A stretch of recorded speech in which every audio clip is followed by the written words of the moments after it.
Hi students of grade 7. I hope you're doing well today. We are going to move on into a new grammar aspect. We are going to deal with the present perfect simple. So how it is formed, the present perfect simple? The present perfect simple is formed by using the have has, the auxiliary have has, plus the past participle of the verbs, the regular and irregular ones. The regular ones, they take the D, ED, and ID ending, while the irregular verbs, they just only change the form, and as I said you previously, you have to learn them by heart. In these slides, there is the conjugation of two verbs, the regular verb work and the irregular verb write. So the past participle of the verb work, it is worked with ed ending, while the past participle of the verb write, it is written. So let's conjugate it together. I have worked, or I have written. You have worked, you have written. He, she, it has worked, or he, she, it has written. We, you, they have worked. We, you, they have written. The negative form, I haven't worked, I haven't written. You haven't worked, you haven't written. He, she hasn't worked, he, she hasn't written. We, you, they haven't worked, haven't written. The interrogative form, it is in this way. We position the auxiliary verb have has before the subject or the personal pronoun, and the past participle is after the subject or the personal pronoun. Have I worked or have I written? Have you worked? Have you written? Has he, she, it worked? Has he, she, it written? Have we worked? Have you worked? Have they worked? Or have we, you, they written? Let's move on with the uses of the present perfect.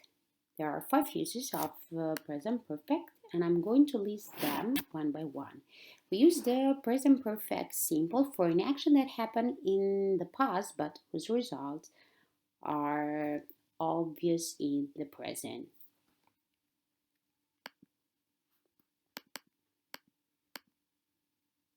He has washed the car. So in this case, the action happened in the past, but the result is obvious in the present. The second use, we use the present perfect simple for an action that has just finished. He has just had lunch. In this case, we have the time expression just, and it is positioned between the auxiliary verb and the past of the verb. The next use is for an action that started in the past and hasn't finished. We lived here for 15 years, which means that they bought the house in 2000 and they still live in the neighborhood. Or we have another example. We have lived here since 2000. The time expressions that are used in these two sentences are for and since. The next slides refer to for experience we have or haven't lived. He has flown a plane, but he has never tried bungee jumping. Have you ever traveled by plane? The time expression are ever and never. The next use for an action that happened in unspecified time. They have tidied their room, but in this case, we don't know when this action happened. The next slides represent the time expression, and I'm going to list them one by one. Ever, never, just, already, yet, for, since, how long, so far, lately, recently, and always. Ever is used in interrogative sentences. It is positioned between the uh, auxiliary verb have has and the past participle. Never is used in positive sentences. Uh, its position is between the auxiliary verb and the past participle.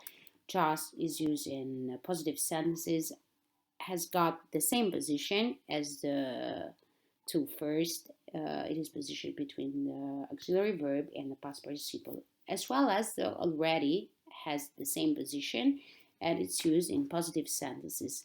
Yet is used in negative and interrogative sentences. Its position is in the end of the sentences. For and since we saw them before in the sentences. For it's referred to the it refers to the length of period, while since refer to the starting point of an event. How long is used in the interrogative sentences. So far is used in the beginning or in the end of the sentences, and it's used in the three types of sentences: positive, negative, and interrogative. Lately and recently, in the beginning or in the end of the sentences, they can stand, and they are used in the three kinds of sentences, and always is used in the positive sentences, and its position is between the auxiliary verb and the past participle. In these slides, we have an example of already and yet, these two time expression. Um, I have already got dressed, so you can see here very clearly the position of already in that stands between auxiliary verb have and the past participle got. I haven't done my homework yet. And has Sarah called yet? In this case, we have negative sentences and interrogative sentences. So you can see here very clearly the time expression yet, that its position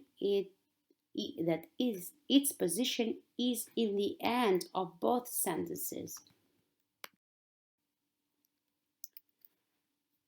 What's the difference between have gone to and have been to? So let's take, for example, the two sentences. Mary has gone to London. I miss her so much. In this case, the verb has gone to. It refers that she is still there. She hasn't returned it. Have you ever been to London? Of course, I have been to London a lot of times. It's such an amazing city. So I have been to, it referred to that I have gone and come back. So guys, this was the lesson for today. We're going to see next week. Bye.